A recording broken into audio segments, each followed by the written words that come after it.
श्री स्वामी समर्थ श्री गुरुदेव दत्त. 4 डिसेंबर, वार गुरुवार. स्वामी भक्तांसाठी, दत्त महाराजांच्या भक्तांसाठी अत्यंत अत्यंत महत्त्वाचा दिवस.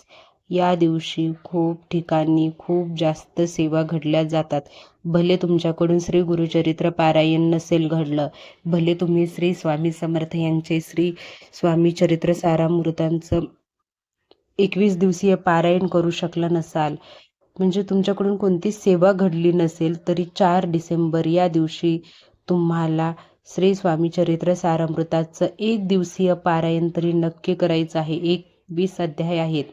1 ते 21 अध्याय वाचायला तुम्हाला 1 ते 1.5 तास जास्तीत जास्त लागेल. त्याच्यामुळे त्या 1 दिवशी 4 डिसेंबर रोजी कमीत कमी तुम्ही तेवढे 1 नक्की करा.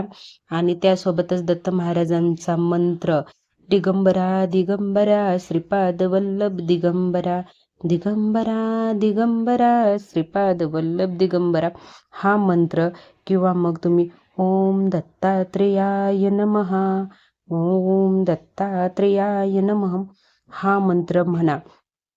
दिवसभर तुम्हाला दत्त नामाचा जप करायचा आहे. पारायण म्हणजे श्री स्वामी चरित्र सारामृताचं पठण करायचं आहे, एक वेळेस का होईना, भले तुमच्याकडून इतर कुठल्या सेवा घडल्या नसतील तरी. आणि त्यासोबतच नैवेद्य आता कोणता दाखवायचा आहे, जो दत्त महाराजांना अत्यंत प्रिय आहे, तो मी सांगते. तर तुमचं खूप खूप मनापासून स्वागत आहे आपलं निष्ठा या यूट्यूब चॅनलमध्ये.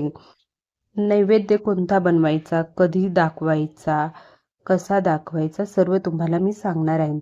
तर व्हिडिओ नक्की शेवटपर्यंत बघा. खूप मोठा व्हिडिओ नाही आहे, त्याच्यामुळे व्हिडिओला मध्ये स्किप करू नका. एकदम थोडक्यात सांगितलं आहे मी.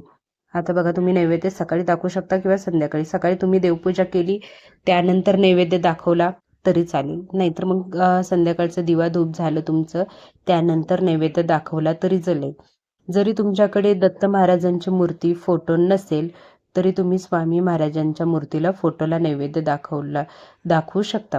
कारण की स्वामी महाराज हे दत्त महाराजांचेच अवतार आहेत. तुम्ही स्वामी महाराजांना दाखवला, दत्त महाराजापर्यंत पोहोचला समजा तो. पण तुमच्याकडे दत्त महाराजांची मूर्ती फोटो असेल तर तुम्ही त्याला दाखवा, आणि त्यासोबत स्वामी महाराजांना देखील दाखवा. त्या दिवशी तुम्ही स्वामी दत्त महाराजांचा फोटो असेल, मूर्ती असेल, स्वामी महाराजांचा असेल, चौरंग घ्या. चौरंगावरती एखादा पिवळा कपडा किंवा ब्लाऊज पीस असेल तो ठेवा. त्याच्यावरती फोटो ठेवा स्वामी महाराजांचा, दत्त महाराजांचा. त्यांना अष्टगंध लावा, फुलं वाहा, हार घाला. त्यानंतर एका कलशामध्ये तांब्यामध्ये पाणी घ्या आणि नैवेद्य ठेवा.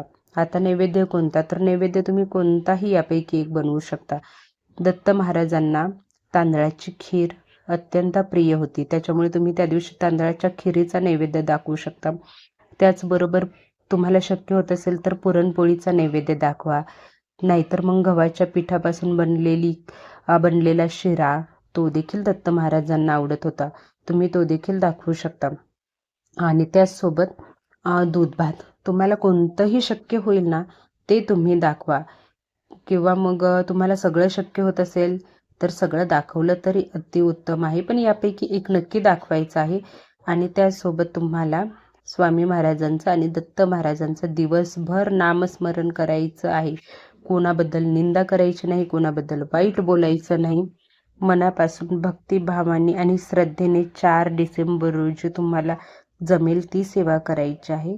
नक्की तुम्हाला फायदा होईल. तुमच्यावर दत्त महाराज, स्वामी महाराज प्रसन्न होतील. श्री स्वामी समर्थ. श्री गुरुदेव दत्त.